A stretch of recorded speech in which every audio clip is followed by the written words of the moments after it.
नमस्कार, मंडल news bulletin में आपका स्वागत है। आइए पेश करते हैं आज के कुछ प्रमुख व मुख्य समाचार। अब तक यदि आपने मंडल न्यूज के इस चैनल को लाइक व सब्सक्राइब नहीं किया है तो जल्द से जल्द इस चैनल को लाइक व सब्सक्राइब जरूर कर दें।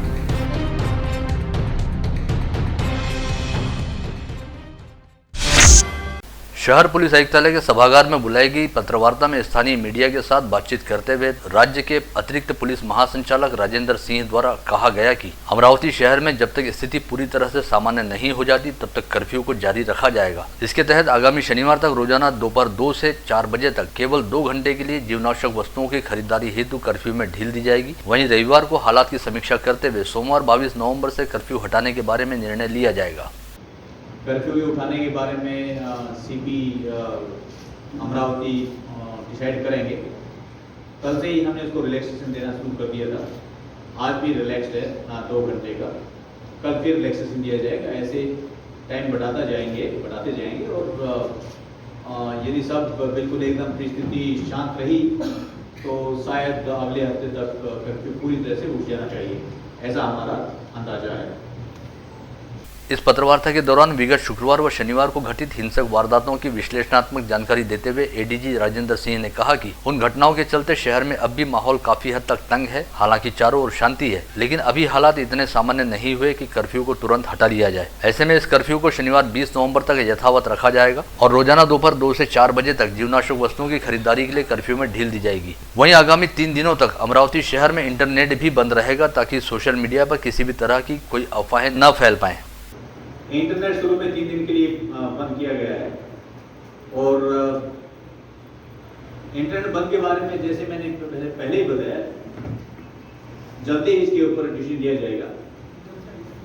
आज तो चालू रहेगा, कल भी चालू रहेगा, परसों से उसके ऊपर विचार किया जाएगा और उसको कैसे कम करना है या मतलब दिन में चालू रखना है, रात में चालू या पूरा चालू करना है, वो परसों से डिसीजन दिया जाएगा। पुलिस साइड इसके बारे में डिसीजन लेगी। जो भी हिंसा की वारदातें हुई हैं उस संदर्भ में 35 गुने दाखिल किए गए हैं और अभी तक 188 आरोपी उसमें अटक किए गए। लगभग दोनों दिन का टोटल मिला के जो प्रॉपर्टी का नुकसान हुआ है वो लगभग 40 लाख के लगभग प्रॉपर्टी का नुकसान हुआ है। और ये जो 35 घटनाएं हैं तो ये कुछ राइड के संबंध में है, कुछ दुकानों के लॉस के संबंध में है या जो भी पत्थर मारने के जो इंसिडेंट्स हैं उनके संबंध में है। स्थानीय सरकारी विश्राम गृह में मंडल न्यूज के साथ विशेष तौर पर बातचीत करते हुए जिला पालक मंत्री यशोमती ठाकुर ने कहा कि विगत शुक्रवार व शनिवार को अमरावती शहर में रजा अकादमी व भारतीय जनता पार्टी के आह्वान पर निकाले गए 2 अलग अलग मोर्चे व किए गए आंदोलन के दौरान जो भी हिंसा, तोड़फोड़, पथराव, आगजनी व लूटपाट की घटनाएं हुई है उसमें शामिल एक भी दोषी व्यक्ति को बख्शा नहीं जाएगा और उनके खिलाफ कड़ी से कड़ी कार्रवाई की जाएगी। किसी के ऊपर अन्याय नहीं होगा, जो भी निर्दोष होगा बिल्कुल उसको कोई हाथ नहीं लगा, लेकिन जिसने भी बदमाशी की है उसको किसी को भी छोड़ा नहीं जाएगा, बिल्कुल नहीं, कोई हालत नहीं। साथ ही उन्होंने यह भी स्पष्ट किया कि जांच व कार्रवाई के नाम पर किसी भी निर्दोष को प्रताड़ना का शिकार नहीं होने दिया जाएगा। पालक मंत्री यशोमती ठाकुर के मुताबिक शुक्रवार को पहले दिन जो कुछ हुआ वह गलत हुआ, लेकिन इसके जवाब में दूसरे दिन शनिवार को जो कुछ हुआ वह और भी ज्यादा गलत हुआ। ऐसे में किसी को दोष देकर कोई फायदा नहीं, बल्कि हम सभी को साथ मिलकर राह निकालनी होगी। शुक्रवार को शाम को उन्होंने का गुना भी दाखिल हो सकता था, पुलिस थाने में रिपोर्ट भी दी जा सकती थी, सब विषय को निपटाया जा सकता था। लेकिन शुक्रवार को शाम को 6 बजे भारतीय जनता पार्टी और कुछ संगठनों ने भड़काऊ वीडियो इशू किए और कहा कि दूसरे दिन बंद का आह्वान किए। इसके लिए क्या आप जितना पक्ष को जिम्मेदार मानती है उतना क्या व्यापारियों को भी जिम्मेदार मानते हैं कि उन्होंने एकदम से बंद का आह्वान कर दिया? देखो ऐसा है, मुझे ब्लेम गेम यहाँ पे खेलना नहीं है। जो हुआ 12 तारीख को वो गलत हुआ, जो 13 तारीख को हुआ वो उससे ज्यादा गलत हुआ और इसमें अपने अमरावती जिले का नुकसान बहुत बड़े पैमाने पे। भैया बड़े आदमी के कोई नुकसान नहीं होता है, लेकिन जो छोटा है, जो गरीब है, जो इकोनॉमिकली सोशली बैकवर्ड तबका है, उनका तो बहुत बड़े पैमाने पे नुकसान होता है। और फियर जो उनके माइंड में बैठ जाता है, वो फियर निकालने के लिए भी बहुत देर लगती है। और फायरी स्पीचेस दिए गए वो रजा एकेडमी 200% गलत है रजा वालों का। और उसके बाद में बीजेपी वालों ने जिस तरीके से फायरी स्पीचेस दिए वो भी गलत है। तो सवाल ही नहीं, कोई कुएं में कूदा है तो अपन भी जाकर कुएं में कूदेंगे क्या? ये बोलना है मेरा। ये तो बिल्कुल सारी हरकतें अमरावती के संस्कृति को अशोभनीय थी। अमरावती संस्कृति ये है ही नहीं। अमरावती की संस्कृति जो है वो भाईचारे की है। और CP was on leave, IG was on leave, collector was on a revenue conference. मुझे जाकर कलेक्टर ऑफिस में बैठना पड़ा। मैं भूमि पूजन रखे हुए थे, मैंने कहा बंद करेंगे 2 मिनट के लिए, हमेशा होता है बंद हो जाएगा और निकल जाएंगे, ये तो अलग ही हो गया। भाजपा के नेता व पूर्व सांसद किरीट सोमैया को स्थानीय पुलिस प्रशासन द्वारा अमरावती आने से मना किया गया है। इसके लिए शहर पुलिस आयुक्त डॉक्टर आरती सिंह ने किरीट सोमैया को अमरावती शहर के हालात पहले ही काफी तनावपूर्ण रहने का हवाला देते हुए कहा कि वे फिलहाल अमरावती आना टाल दें। विगत शुक्रवार व शनिवार को अमरावती शहर में हालात काफी तनावपूर्ण रहे और हिंसा के साथ ही बड़े पैमाने पर तोड़फोड़ व आगजनी भी हुई, जिसके बाद शनिवार को हुई हिंसा को भड़काने के मामले में भाजपा के कई बड़े नेताओं व पदाधिकारियों को गिरफ्तार किया गया। ऐसे में भाजपा नेता किरीट सोमैया ने अमरावती आने की घोषणा की थी, लेकिन पुलिस ने उन्हें अमरावती आने से रोक दिया है। विगत शुक्रवार और शनिवार को हुई हिंसा व तोड़फोड़ की घटना के बाद अमरावती शहर में लागू किया गया कर्फ्यू आज मंगलवार 16 नवंबर को भी जारी रहा। ऐसे में शहर के सभी व्यापारिक क्षेत्रों में पूरी तरह से सन्नाटा पसरा रहा। साथ ही सभी सुनसान सड़कों पर केवल पुलिस के गश्ती वाहन व पुलिस कर्मचारियों की मौजूदगी ही दिखाई दी। कर्फ्यू के दौरान दोपहर 2 से 4 बजे के बीच जीवनावश्यक वस्तुओं की दुकानों को खुलने की छूट दी गई है। ऐसे में शहर के विभिन्न इलाकों में जीवनावश्यक वस्तुओं की दुकानों पर नागरिकों की अच्छी खासी भीड़भाड़ देखी गई और हर कोई अपनी जरूरत के हिसाब से जीवनावश्यक वस्तुएं खरीदता दिखाई दिया।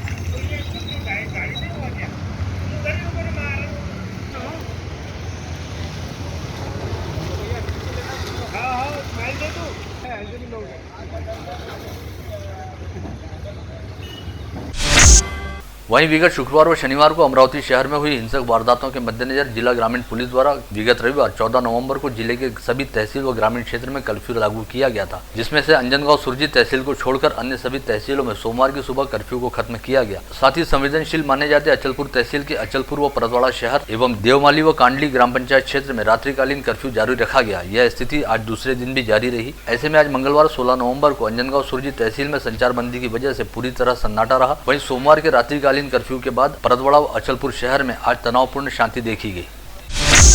गत रोज राज्य के मंत्री नवाब मलिक ने पूर्व मंत्री डॉक्टर अनिल बोंडे का नाम लेते हुए आरोप लगाया था कि अनिल बोंडे ने ही अमरावती दंगे की साजिश रचते हुए इस दंगे हेतु मुंबई से पैसों का इंतजाम किया और पैसे व शराब बांटकर लोगों को दंगे करने हेतु उकसाया। इस पर पलटवार करते हुए आज भाजपा नेता डॉक्टर अनिल बोंडे ने कहा कि नवाब मलिक हमेशा ही उलूल जुलूल व बेसिर पैर के बयान देते हैं, जिसकी वजह से उन पर पहले ही मानहानि के 8-10 मुकदमे चल रहे हैं। वहीं अब उन्होंने अमरावती दंगे को लेकर उनके बारे में जो बयान दिया है उसके लिए वे नवाब मलिक पर मानहानि का दावा करते हुए उन्हें अमरावती कोर्ट में खींचेंगे।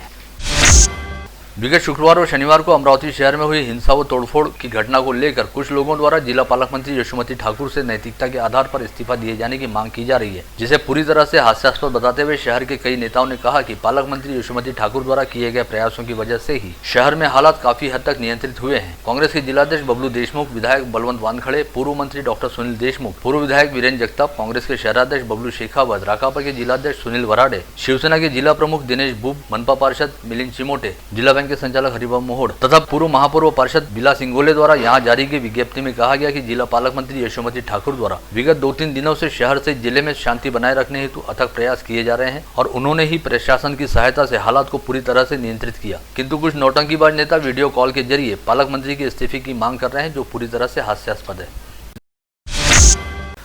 जिलाधीश पौनीत कौर द्वारा गत रोज परतवाड़ा पुलिस थाने में शांति समिति की बैठक में हिस्सा लेते हुए कहा गया कि आपसी बंधुभाव कायम रखते हुए शांति बनाए रखना और कानून का पालन करना हर नागरिक की जिम्मेदारी होती है। इस समय सामाजिक सौहार्द बनाए रखने हेतु अनेकों नागरिक अपना योगदान दे रहे हैं तथा आगे भी ऐसे ही बंधुभाव कायम बना रहना चाहिए। शहर में शांति बनाए रखने हेतु पुलिस आयुक्तालय में मंगलवार को सभी समाज के लोगों के साथ ही शांतता समिति के पदाधिकारियों की एक बैठक बुलाई गई, जिसमें अतिरिक्त पुलिस महासंचालक राजेंद्र सिंह ने शांतता समिति के पदाधिकारियों और सभी समाज के प्रतिनिधियों से शांति बरकरार रखने के लिए उपाय सुझाए। इस बैठक में HVPM हेल्पलाइन, शहर के उलेमाओं सहित सभी समाज के प्रतिनिधि मौजूद थे। शहर में जारी कर्फ्यू के मद्देनजर महानगर चैम्बर के अध्यक्ष सुरेश जैन द्वारा कहा गया कि अभी हाल फिलहाल कोविड संक्रमण का खतरा कम होने के बाद सभी को लॉकडाउन से छूट मिली और जैसे तैसे आम जनजीवन पटरी पर लौट रहा है, लेकिन विगत दिनों शहर में जातीय तनाव के चलते हुई हिंसक वारदातों के चलते कर्फ्यू लगाए जाने की वजह से एक बार फिर शहर सहित जिले का व्यापार ठप हो गया है, जो काफी नुकसानदेह है। अतः प्रशासन को चाहिए कि शहर के हालात और लोगों की जरूरत को देखते हुए केवल रात्रिकालीन कर्फ्यू रखा जाए और शाम 5 बजे तक सभी तरह के व्यापार व्यवसाय को खुलने की अनुमति दी जाए। वहीं दूसरी ओर CPDA के पदाधिकारी श्याम सुंदर शर्मा तथा रिटेल किराना एसोसिएशन के अध्यक्ष आत्माराम पुरस्वानी द्वारा शहर पुलिस आयुक्त डॉक्टर आरती सिंह को सौंपे निवेदन में मांग की गई कि विगत 1.5 वर्ष से कोविड संक्रमण और लॉकडाउन के चलते शहर का व्यापार व्यवसाय पूरी तरह से ठप रहा और अब कर्फ्यू के चलते बाजार बंद करा दिया गया है, जिससे व्यापारियों की कमर टूटने लगी है। अतः जल्द से जल्द कर्फ्यू में ढील देते हुए शहर में व्यापारिक प्रतिष्ठानों को खुलने की अनुमति दी जाए। शहर में जारी कर्फ्यू के चलते अमरावती कृषि उत्पन्न बाजार समिति सहित समिति की होलसेल फल व सब्जी मंडी को भी बंद रखा गया है। ऐसे में साग सब्जियों की आवक शहर में ठप हो गई है, जिसकी वजह से इस समय साग सब्जियों के दाम बेतहाशा बढ़कर आसमान छू रहे हैं। विगत 2-3 दिनों से हर तरह की साग सब्जियों के दाम 80 से 100 रुपए प्रति किलो की दर पर जा पहुंचे हैं। ऐसे में आम लोगों ने फिलहाल साग सब्जियों की तरफ देखना भी बंद कर दिया है। साथ ही लगातार बढ़ते दामों की वजह से कई फुटकर सब्जी विक्रेताओं ने भी अपना व्यवसाय फिलहाल बंद रखा है।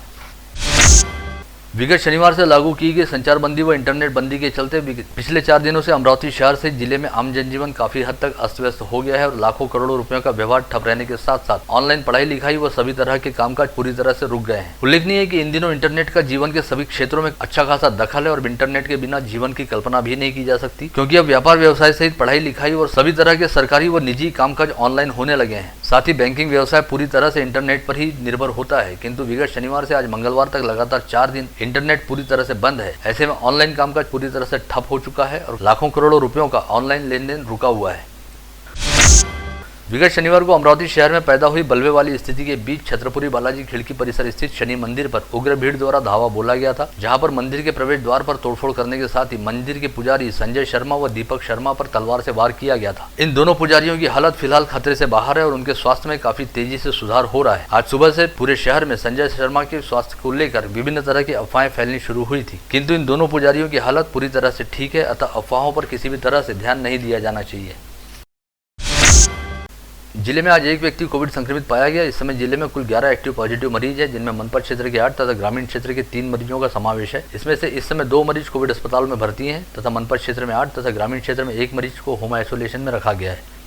बीते 24 घंटे के दौरान जिले में 211 नागरिकों की कोविड टेस्ट की गई, जिसमें से 0.47% की रिपोर्ट पॉजिटिव आई है। वहीं इस समय कोविड संक्रमित मरीजों के कोविड मुक्त होने का प्रमाण 98.33% पर स्थिर है। साथ ही आज समूचे संभाग में 3 नए संक्रमित मरीज पाए गए, जिसमें बुल्ढाना के 2 मरीजों का समावेश रहा। वहीं संभाग में 2 मरीज कोविड मुक्त हुए, जिनमें अकोला व यवतमाल के एक व्यक्ति शामिल हैं। बीती शाम परतवाड़ा शहर में संचारबंदी के दौरान महावीर चौक निवासी निखिल विजय मंडले को पेंशनपुरा में रहने वाले उसके दोस्त विक्की धाड़ से ने चाकू से सपासप वार करते हुए मौत के घाट उतार दिया। पता चला है कि निखिल मंडले व विक्की धाड़ से आपस में जिगरी दोस्त थे और बीती शाम करीब 7:30 बजे महावीर चौक में डेली नीड्स की दुकान के सामने इन दोनों के बीच किसी मामूली बात को लेकर जमकर कहासुनी हुई, जिसके बाद विक्की धाड़ से ने अपने पास रखा चाइना चाकू निकालकर निखिल के पेट में घोंप दिया। पश्चात लोगों ने खून से लथपथ निखिल को तुरंत इलाज के लिए संजीवनी अस्पताल में भर्ती कराया, जहाँ से हालात चिंताजनक रहने के चलते उसे उप जिला अस्पताल में भर्ती किया गया, किंतु यहां पर इलाज के दौरान निखिल मंडले की मौत हो गई। मामले की जानकारी मिलते ही परतवाड़ा पुलिस ने तुरंत हत्या का अपराध दर्ज करते हुए विक्की धाड़ से को हिरासत में लिया और उसे मंगलवार की दोपहर अदालत के सामने पेश किया गया। सिटी कोतवाली पुलिस थाना अंतर्गत पटवा चौक में रवि मेडिकल के पास ड्यूटी से घर लौट रहे एक युवक पर तलवार से जानलेवा हमला करने की घटना सामने आई है। मसानगंज परिसर निवासी सुमित साहू एक प्राइवेट कंपनी में काम करता है, जो 13 नवंबर को अमरावती बंद रहने के चलते अपने घर लौट रहा था। तभी पटवा चौक निवासी अमीन मंसूरी ने तलवार से उस पर हमला किया। धामनगढ़ रेलवे तहसील में मंगरूल दसगिर थाना क्षेत्र अंतर्गत दाभाड़ा गांव में रहने वाले एक युवक ने अपनी मां को परेशान करने वाले अपने बड़े भाई की निर्मम हत्या कर दी। मृतक का नाम राहुल विष्णु अढ़ऊ बताया गया है, जिस पर उसके छोटे भाई प्रफुल्ल अढ़ऊ ने जानलेवा हमला किया और उसे मौत के घाट उतार दिया। पता चला है कि राहुल अढ़ऊ हमेशा ही शराब पीकर अपनी मां को परेशान किया करता था और पैसों की मांग किया करता था। यवतमाल शहर के तालाब फैल परिसर में सोमवार की रात कुछ कुख्यात बदमाशों ने उत्पात मचाते हुए वाहनों की तोड़फोड़ कर जातिवाद तक गाली गलौज करते हुए लोगों को धमकाया और शहर पुलिस के घटना स्थल पर पहुंचते ही बदमाश वहां से फरार हो गए। इस मामले में पुलिस द्वारा सलमान शेख, सलीम शेख, कलीम शेख, इमरान शेख, इकरार खान, यूसुफ खान तथा ऋषि गोरख सहित करीब 13 बदमाशों के खिलाफ मामला दर्ज किया गया है और आरोपियों की तलाश की जा रही है। आप देख रहे थे मंडल न्यूज बुलेटिन। हमारे चैनल को लाइक करें, शेयर करें और हाँ, सब्सक्राइब करना ना भूलें। कल होगी आपसे फिर मुलाकात, तब तक के लिए धन्यवाद।